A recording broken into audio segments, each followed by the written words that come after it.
Ну вот целый спектр питьевых гелей на основе алоэ вера,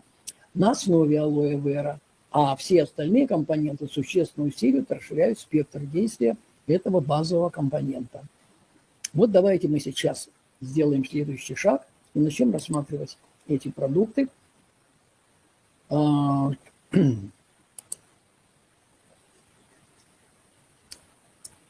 Я о некоторых буду говорить подробнее, о некоторых, так сказать, менее подробно. Ну, например, алоэ вера, питьевой гель алоэ вера с медом. Я думаю, что не нужно никому доказывать, какое значение имеет мед, какие свойства меда. Имеется в виду мед, естественно, ни в коем случае не прогретый. Мед – это концентрат сахаров, причем значительный процент фруктозы в меде содержится, поэтому эндокринологи даже разрешают хотя бы столовую ложку меда в день использовать даже диабетикам.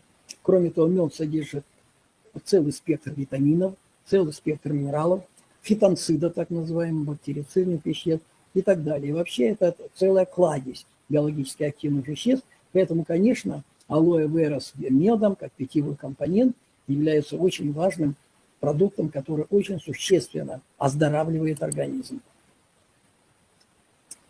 Ну вот более подробно, что можно сказать о меде. Просто я думаю, что мои дорогие слушатели достаточно хорошо представляют себе, что такое мед. Это не вызывает ни у кого никаких сомнений, насколько полезный этот продукт. Это не только питание, как обычно пишут, и глюкоза, фруктоза. Это прежде всего иммунитет. Я же сказал о фитонцидах, поэтому мед обладает и бактерицидным действием. Это и адаптоген, он повышает работоспособность, выносливость, благоприятнейше действует на сердечно-сосудистую систему, которая сейчас находится все время в таком подавленном состоянии. Естественно, у меда такие эффекты, которые связаны с антиоксидантной защитой, антитоксической защитой. Природный антибиотик – это и есть фитонциды меда. Следующий продукт. Вот я бы хотел прежде всего перейти к продукту, который сейчас наиболее актуален. Freedom, безусловно, актуальный продукт. Будем об этом говорить немножечко позже, хотя не очень удобно сейчас переводить кадры.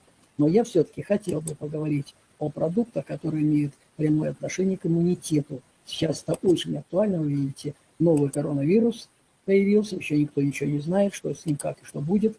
Вот, и я думаю, что здесь продукты ЛР сыграют исключительно важную роль в профилактике, во-первых, а во-вторых, в облегчении протекания этого заболевания.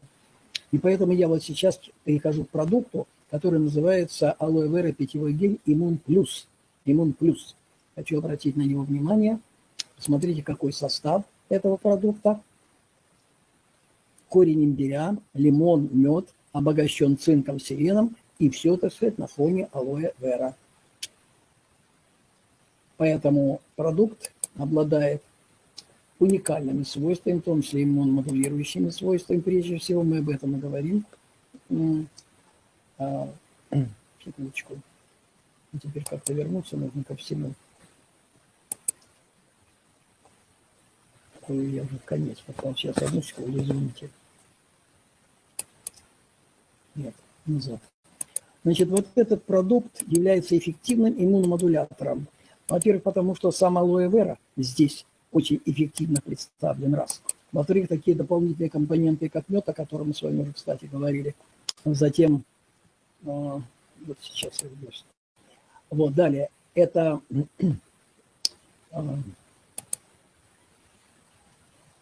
цинк, селен. Я о каждом продукте не буду подробно говорить, потому что у нас такой обзорный подход.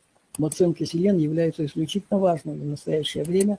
И даже в официальной медицине очень много сейчас стали говорить о том, что цинка не хватает. Я уже говорил, что по Петербургу 100% дефицит цинка. Цинк является эффективнейшим иммуномодулятором, цинк является фактором синтеза белка, цинк является фактором поддержания гормонального баланса, в частности, он стимулирует образование тестостерона в мужском и в женском организме, и баланс между ними, женскими и мужскими гормонами, имеет определяющее значение для всего организма, в том числе для иммунитета.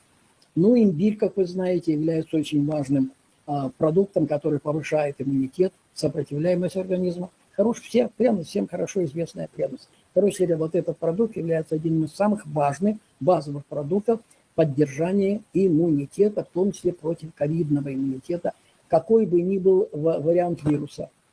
Иммунитет, собственный иммунитет справится с любым вариантом вируса. Вот опять пришел, сколько был альфа, бета, дельта, вот был вирус, теперь появился вот этот микрон, как он там называется, да. Никто пока ничего не знает, как он и что и как действует, но если у вас будет поддержан нормальном уровне иммунитет, продукция, которую мы с вами рассматриваем, вам не страшен никакой вирус. Даже если произойдет заражение, то оно пройдет легко. Я могу по себе сказать, я тоже перенес ковид еще в прошлом году, но настолько незаметно, что все вот эти проявления, о которых много говорили, там ломает тело, головная боль, температура, ничего у меня этого не было. А я все время живу вот на такого рода композициях, о которых вам говорил. Вот я с этого продукта начал, для того, чтобы поддержать его действительно очень важное значение, его хорошую репутацию как фактор повышения иммунитета. Но, к сожалению, вирус коварен. И этот вирус не такой, как гриппозный, хотя и грипп дает очень серьезное осложнение очень часто. На самом деле ковид является вирусом, который поражает всю сосудистую систему, фактически весь организм. И проявление его патологического действия зависит от слабых мест в организме. И вот одним из таких органов, которые могут быть подвергнуты воздействию вируса, является сердечно-сосудистая система. Ну, потому что тромбообразование – это сосудистые дела. И поэтому мы сразу называем второй очень важный компонент с точки зрения профилактики так называемых постковидных осложнений, пока на сердечно-сосудистую систему. Это алоэ вера, питьевой гель, интенс севера. Севера – это гель, то есть алоэ плюс крапива. Крапива, так называемая жгучая крапива, очень богатый продукт. Прежде всего, богатство его состоит в том, что крапива богата витамином С, крапива богата железом, причем усвояемым железом. Почему я подчеркиваю? Потому что подавляющее большинство растительных источников железа содержит малоусвояемое железо. Часто ошибка является. Например, когда смотрят на яблоки и говорят, ну как, яблоко, конечно, много железа. Смотрите, вы нагрызли яблоко, оно стало такое, как ржавчина. Вот эта ржавчина к железу не имеет ни малейшего отношения. И яблоки, особенно нынешние, как раз не отличаются высоким содержанием железа, не будет, так сказать, соблазняться. А вот крапива действительно, именно потому что здесь соединение железа, хелатные, так называемые, я сейчас позже о них скажу, еще и в комбинации с витамином С, которая поддерживает железо в биоактивной, биоусвояемой форме, это имеет принципиальное значение, исключительно важно для поддержания нормального состояния крови, гемоглобина и так далее, а значит кислородного обеспечения организма, о чем постоянно сейчас, как вы знаете, говорится. Далее. Крапива очень богатый источник такого редкого фактически применения элемента, как кремний, который укрепляет не только сосудистую стенку, а и костно-мышечный аппарат, костную систему, кожу и так далее. Ну и вот эта комбинация, которая называется гель интенсивера, является действительно очень важным фактором не только поддержки иммунитета, потому что алоэ вера там все равно есть, но и как один из важнейших компонентов поддерживающий нормальное состояние сосудистой стенки, что сейчас имеет, как вы видите, да и всегда по существу имеет исключительно важное значение. Мы все время проецируем, конечно, на нынешнюю ситуацию, и действительно так получилось, потому что компания так работает, что продукция, большая часть продукции имеет самое актуальное значение в настоящее время в связи с той проблемой, с которой мы с вами столкнулись. Далее, вот посмотрите еще несколько информации о листьях крапивы.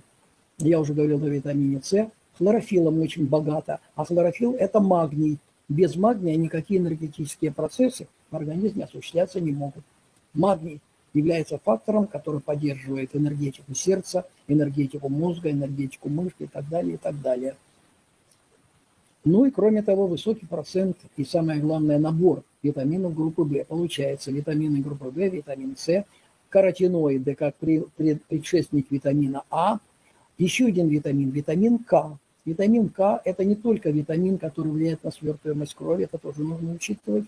Он повышает свертываемость крови, и поэтому те, у кого параметры свертываемости крови повышены против нормы, должны, конечно, под контролем принимать такого рода продукты. Но, с другой стороны, витамин К абсолютно необходим для встраивания кальция в различные системы, в том числе костные. Обычно, когда о кальции говорят, вот мы сейчас будем говорить об этих продуктах, рассматривается он сам по себе вместе с фосфатом. Вот. Так вот, это все верно, но для того, чтобы кальций встроился в костную ткань, а не импрегнировал отложение, допустим, холестерина на стенке сосудов, нужен витамин К. Это очень важный момент, и поэтому, кроме того, что витамин К является фактором свертывания крови, он еще является фактором, который способствует отложению аккумуляции кальция в тех нужных местах, где кальций является важным структурным элементом.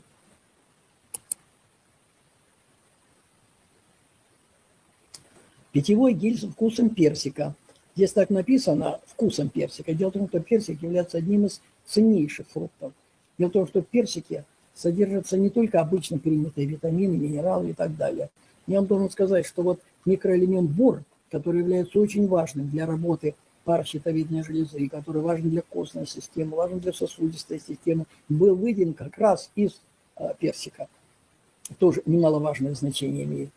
Помимо вкусовых качеств, персик является фактором, прекрасно поддерживающим энергетику и рассматривается, вообще-то говоря, еще и как адаптогенное растение.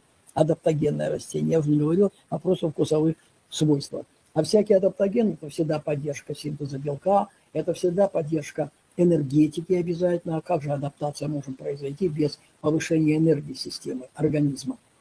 И, конечно, очистительная функция. Я сразу хочу заметить, что когда мы говорим об энергии, давайте четко скажем, что это такое. Потому что очень многие представления об энергии так не очень определенные в организме. Вот у технических специалистов они четкие. Например, электрики знают, что это электричество. Там механики знают, что это двигатель и так далее. А в организме что такое энергия? А в организме это особая молекула, которая называется АТФ, аденозин-трифосфорная кислота. Она синтезируется практически в каждой клетке, ну, кроме небольшое количество синтезируется в эритроцитах, в остальных намного больше. И синтез молекулы АТФ идет обязательно с участием кислорода, поэтому мы с вами о севере говорили, поставки кислорода существенные за счет гемового железа, хелатного железа, которое содержится в севере. А здесь персик, который обладает способностью повышать энергетику, то есть стимулировать синтез вот этой молекулы АТФ. Опять-таки, мы говорим, так сказать, о гармоничном сочетании всех продуктов. И здесь недаром написано гармония со своим телом, но мы говорим о гармонии всех продуктов между собой. Где магний содержится? Магний содержится в хлорофиле. И вот хлорофилл из предыдущего продукта является универсальным таким параметром, компонентом, который обеспечивает всю энергетику любой системы в организме, сердечно-сосудистой, бронхолегочной, мозга и так далее, магнием, который непосредственное отношение имеет к работе, образованию и использованию АТФ. Вот поэтому эти продукты представляют собой такую единую систему, которая существенным образом повышает, улучшает работу всех систем и органов организма. Ну вот теперь должен еще об одном компоненте сказать, который содержится вот в этом продукте, имеется в виду алоэ, питьевой гель с вкусом персика, это полисахарид инулин. Инулин – это фактически аналог крахмала, но в крахмале и структурным компонентом, цепочкой, звеном цепочки является глюкоза, а в инулине фруктоза. Это имеет очень важное значение, поскольку инулин просто необходим, вообще не просто показан, необходим, например, тем лицам, которые страдают диабетом любого типа, и первого, и второго. Сейчас, к сожалению, диабет стал, к великому сожалению, очень распространенным заболеванием, и поэтому этот момент имеет исключительно важное значение. Кроме того, группы витаминов, витамин А, группы В, В2, В3, С, Е, каротиноиды, которые сами по себе активны, и являются многие из них предшественниками витамина А. Далее, это холин, который является важным фактором построения нейромедиатора ацетилхолина, влияющего на память. Например, у пожилых людей содержание этого вещества значительно меньше, а тут оно представлено в достаточном количестве. Далее, витамин С в хорошем количестве, 80 мг. Ну, официальная суточная доза 80 мг считается, 80-100 мг. Но я вообще считаю, что витамина С особенно сейчас в нашей ситуации, нужно употреблять значительно больше. Я, например, рекомендую витамина С употреблять не менее 500 мг в сутки, несмотря на все вот эти официальные нормы. И набирая целый ряд продуктов ЛР на основе алоэ, это можно совершенно спокойно набрать. Тем более, что биодоступность витамина С при участии геля алоэ повышается вдвое. То есть, если мы говорим здесь 80 мг, предположим, то на самом деле вы имеете эффект 160 мг и так далее. Это очень существенно, очень важно. Я уже не говорю, так сказать, о вкусовых качествах этого продукта, он просто может рассматриваться еще и как некий деликатес. Ну вот мы сейчас подошли к этому продукту Иммун Плюс. Я с него начинал. Это мой, вообще-то говоря, такой, надо сказать, любимый, очень уважаемый продукт. Именно в связи с тем, что он содержит практически все иммуномодулирующие факторы. Но мы уже несколько слов сказали о цинке. К сожалению, всего несколько слов. Цинк имеет к иммунитету самое прямое отношение, потому что цинк нормализует работу вилочковой железы. Вилочковая железа, продуцирующая так называемого Т-клеточного иммунитета, вилочковая железа, долгое время вообще рассматривалась как система, которая склонна к инволюции, то есть постепенному уменьшению размера и отмиранию, что идет к отмиранию организма. А потом оказалось, что цинк поддерживает работу вилочковой железы, то есть тимуса, иначе называя, и предотвращает его старение и изменение, то, что называется инволюцией. И уже по этому ключевому механизму иммунного ответа цинк имеет принципиальное значение. Что касается селена, я все-таки два слова должен сказать, то селен здесь находится в форме биогенного селена, потому что селен может быть и в другой форме, например, селен зарядом плюс 4, плюс 6, это очень токсичное вещество, кстати говоря. А селен, который содержится здесь, он имеет заряд минус 2, и эта форма является биогенной формой селена. Принципиально важный вопрос, всегда на это обращать внимание нужно. И поэтому, когда говорят о селене, то селен обладает, первое, антимутагенным действием, препятствует мутации, антитератогенным, передачей мутации по наследству от матери к ребенку, антиоксидантным действием через ферментное звено антиоксидантной защиты, противорадиационным действием, противоизлучением действием, противораковым действием. И доказательств здесь достаточное количество. Вот в наших более подробных необзорных лекциях мы эти вопросы рассматриваем с числовыми данными в этом плане. Хочу обратить внимание, и вот эта композиция, плюс еще и растительные факторы, входят в состав этого совершенно уникального продукта, поэтому называется, и по делам называется Иммун Плюс. Иммун Плюс. Ну вот я уже называл его корень имбиря с лимоном. Что касается лимона, то лимон здесь используется целиком. Но я должен заметить, что мы лимон, к сожалению, с вами используем на несколько процентов всего лишь. Это привычка выдавливать лимон и считать, что только сок лимона очень важен, но все остальное можно выбрасывать. Это серьезная ошибка. Здесь используется лимон целиком. Целиком это принципиально важно, потому что в лимоне больше всего веществ типа витамина С и флавоноидов содержится в кожуре. Кожуре, которую, к сожалению, знаете, так безжалостно выбрасывают. Здесь лимон целиком используется. Ну, вот здесь вопрос задается. Аллергия на лимон и на мед, ну, конечно, придется ограниченно использовать такие продукты. Это непредсказуемо, и рисковать, конечно, здесь нельзя. Это очень плохо, конечно, аллергия.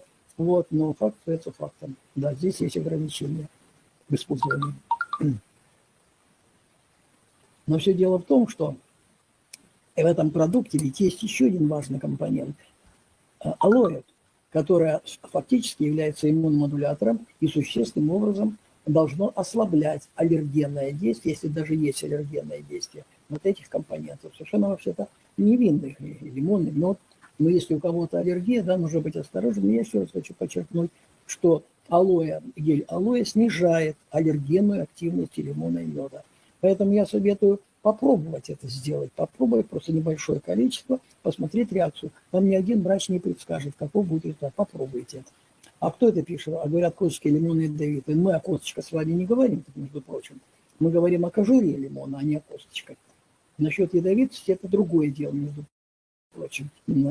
Косточки, например, цитрусовых обладают противопаразитарным действием. Мы сейчас об этом говорить не будем, косточки здесь не используются. Поэтому, говоря уже о лимоне, чтобы закончить этот разговор, даже в бытовых условиях, лимон лучше всего использовать целиком. Для этого его нужно, конечно, хорошо помыть, потому что его обрабатывает поверхность его. Далее его надо заморозить в морозилке, а потом натереть. И потом вот этот мякоть эту заморозить в тех вот формочках, которые делают кусочки льда. Вот он будет прекрасный лимон для использования. Вот так примерно это сделано в этом случае. Я технологии не знаю, это не наш с вами вопрос. По какой технологии это все делается, лимон используется полностью. Смешно мало, вы правильно говорите. Вот кто-то пишет, Сергей, да, что, конечно, мало. Конечно, мало. Именно вот в соке лимона, который выдавливается, значительно больше содержится вот там кожуре, белой, это бы промежуточной области между вот этой сочной частью лимона и кожурой. Тут же надо иметь в виду, уважаемые коллеги, что витамин С и аскорбиновая кислота – это не одно и то же. Но мы все время говорим о витамине С. Останется время, потом расшифруем, почему эта фраза употребляется. Мы говорим о витамине С, а не об аскорбиновой кислоте. Уж наверняка лимон даже при таком содержании